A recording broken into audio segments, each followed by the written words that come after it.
va aller de l'avant, je veux aller de l'avant. C'est une vie pleine de défis. On va aller de l'avant, je veux aller de l'avant. Trop de mépris, c'est pas facile. Mesdames et messieurs, bonjour. Soyez les bienvenus au Centre d'appui et de renforcement aux personnes et entreprises. Nous sommes aujourd'hui le mercredi 8 juillet 2020. Nous sommes sur le numéro 2 de notre rendez-vous de leadership pour aller de l'avant. À l'animation, c'est M. Olaf Romulus Romenou, maître coach LP2A et directeur général du CARP. Aujourd'hui, le thème de notre rendez-vous s'intitule « Visez toujours plus haut ». Alors, prenez de bonnes positions d'écoute et suivez-nous attentivement. C'est quoi viser haut? Viser haut, c'est refuser de se contenter du service minimum. Viser haut, c'est s'autoriser à rêver du meilleur. Viser haut, c'est penser au meilleur. C'est espérer mieux que ce à quoi on est habitué tout le temps. Viser haut, c'est également sortir de sa zone de confort. Car l'univers est rempli de possibilités infinies. Ce qui signifie qu'il y en a pour tout le monde. Alors pourquoi se contenter de si peu? Comme le disait l'acteur noir américain Morgan Freeman dans un de ses films, ce qui est dingue, c'est de se contenter de sa misérable existence alors qu'on a un lion en cage et qu'on a les moyens de le laisser sortir. Donc, tout homme doit espérer mieux que la condition dans laquelle il est. Parce que la perfection n'existant pas, nous devons constamment être en train de tendre vers cette perfection. Donc, c'est la quintessence même de la thématique viser haut. Donc, c'est quoi viser toujours plus haut?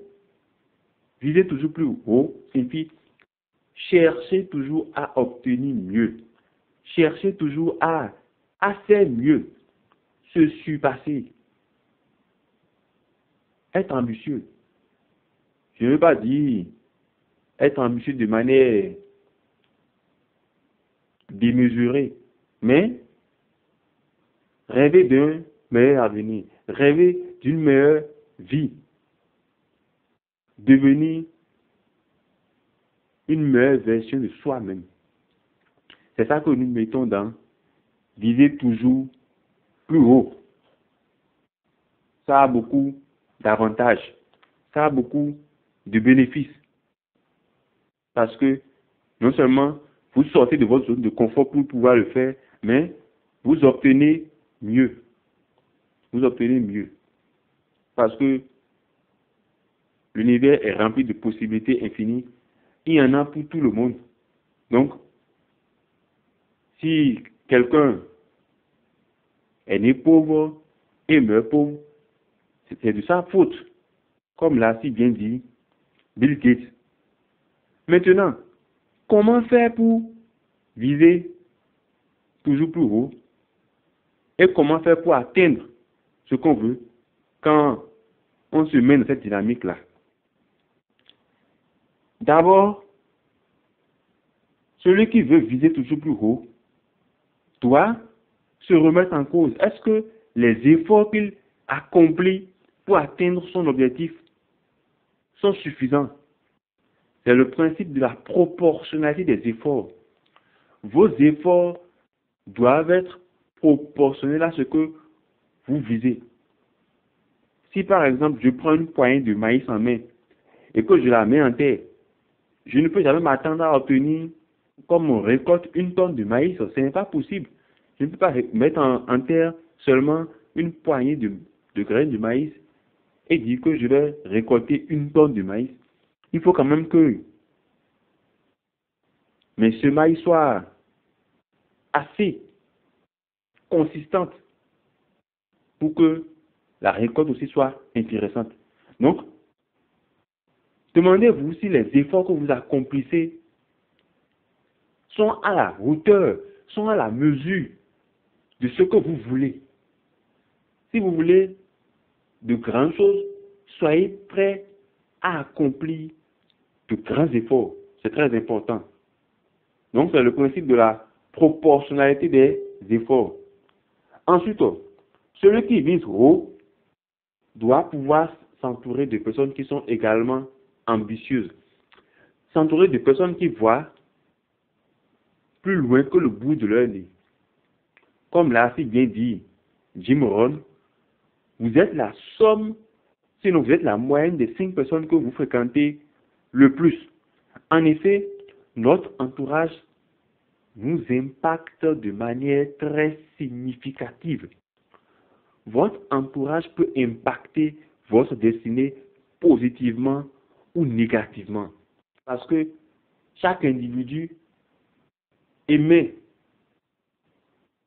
certaines vibrations par sa parole, par sa pensée. Donc, si vous n'êtes pas dans le bon environnement, ça ne peut jamais vous amener à viser haut. Si vous êtes dans un milieu où tout le monde a l'habitude de se contenter du peu, à dire c'est bon, c'est bon, c'est bon, ça peut aller, ça va, ça va, ça va, vous n'allez pas faire de progrès plus que cela. Je me rappelle, il y a quelques années, j'avais lancé un projet de formation gratuite en correspondance administrative pour les femmes. Et j'avais une amie à qui j'ai proposé le projet. Elle n'a même pas pris la peine de lire ce que je lui proposais, mais elle m'a répondu, j'ai déjà un boulot. Vous voyez, j'ai déjà un boulot. Ce qui signifie que avoir un boulot, selon elle, signifie que tout est déjà parfait. Signifie qu'il n'y a plus d'autres efforts à faire. C'est ce que ça signifie. Donc, beaucoup de gens raisonnent et pensent comme ça. Si vous êtes dans un tel environnement, je vous assure que tous les efforts que vous ferez pour sortir du lot, pour vous démarquer, seront mal vus. Ils feront tout pour vous décourager. Ils feront tout pour rire de vous, pour étouffer votre rêve. Donc, si vous êtes quelqu'un qui a de grands rêves, entourez-vous également de personnes qui ont de grands rêves. C'est très important. Ensuite, il faut chasser les idées nouvelles. Celui qui veut aller de l'avant, ou celui qui vise haut, doit comprendre que il a besoin de nourrir sa créativité. Il a besoin de nourrir sa pensée créatrice. Et cela ne peut se faire qu'en étant ouvert à l'apprentissage. C'est d'abord cela. Parce que on est dans un monde qui évolue permanemment. Notre monde n'est pas figé, il n'est pas statique. Comme le dit Jim Rohn, si vous voulez changer de vie, vous avez besoin de trouver les bonnes idées. Et les bonnes idées se trouvent où? Dans les séminaires, dans les lectures, dans les conférences, dans l'actualité. Donc, allez à la chasse des bonnes idées. Ça va nourrir votre inspiration. Lisez les parcours de gens qui ont réussi leur vie. Approchez-vous de personnes que vous considérez comme des mentors. Discutez avec eux. Tout cela contribuera à nourrir votre créativité parce que c'est de là que tout part. Il vous faut des idées. Si vous êtes quelqu'un qui n'accorde aucune importance aux formations. Quelqu'un qui veut simplement se contenter de ce qu'il a reçu comme formation à l'école, je ne pense pas que on peut vous ranger dans la catégorie de ceux qui visent haut. Jim Rohn dit, allez où se trouvent les bonnes idées. Elles ne seront pas gaspillées pour ceux qui ne les cherchent pas. Donc, vous devez vous cultiver, vous devez vous former, vous devez sortir, etc. Vous devez aller à la chasse des idées nouvelles. Parce que le monde évolue. Vous ne devez pas rester dans votre cocon. Vous ne devez pas vous fermer dans vos certitudes. Si vous voulez viser haut, vous devez être ouvert à l'apprentissage. C'est un peu cela. Donc, pour récapituler, les 3 pistes que vous devez suivre si vous voulez viser haut, si vous voulez viser toujours très haut, premièrement, il faut que vos efforts soient proportionnels à votre but.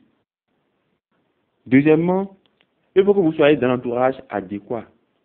Un entourage qui voit aussi loin. Parce que la vision est le cœur même du leadership. Et troisièmement, il faut que vous soyez constamment en quête d'innovation, en quête de nouveauté, en quête de connaissance surtout. C'est cela même. Donc, voilà un peu ce en quoi consiste viser toujours plus haut. Nous sommes, comme je le rappelle, sur le numéro 2 de notre émission web intitulée Le rendez-vous du leadership pour aller de l'avant. C'est quoi le CARP? Le CARP, c'est le centre d'appui et de renforcement aux personnes et entreprises. Au CARP, notre vision est de contribuer au renforcement de la dignité de l'homme et aussi à son épanouissement. Donc, pour y parvenir, nous contribuons beaucoup à apporter, sinon à partager la connaissance à ceux qui en ont besoin. Donc, nous avons des formations qualifiantes qui peuvent vous aider, quelle que soit votre situation professionnelle, que vous soyez déjà en situation d'emploi ou à la recherche d'emploi. Toutes nos formations peuvent vous aider parce que nous avons toutes les catégories de formation. Elles se font surtout en ligne. Donc, quel que soit votre pays ou votre situation géographique, vous pouvez y prendre part. Ainsi, le samedi prochain, c'est-à-dire le samedi 11 juillet, nous aurons une formation sur la gestion des projets. Comment piloter un projet, comment le conduire, etc.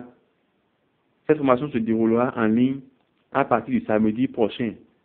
Elle ne coûte que 15 000 francs, c'est pratiquement rien, quand on sait bien le coût de ce genre de formation. Le dimanche, nous avons un atelier de coaching sur le développement personnel approfondi. Ça, c'est une formation purement développement personnel.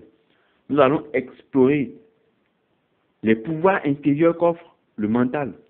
Nous allons parler de spiritualité, nous parlerons aussi de santé à partir de la force mentale. Si vous voulez vivre longtemps et toujours en bonne santé, ne ratez pas le séminaire du dimanche sur le développement personnel approfondi. Ça ne coûte que 3 000 francs.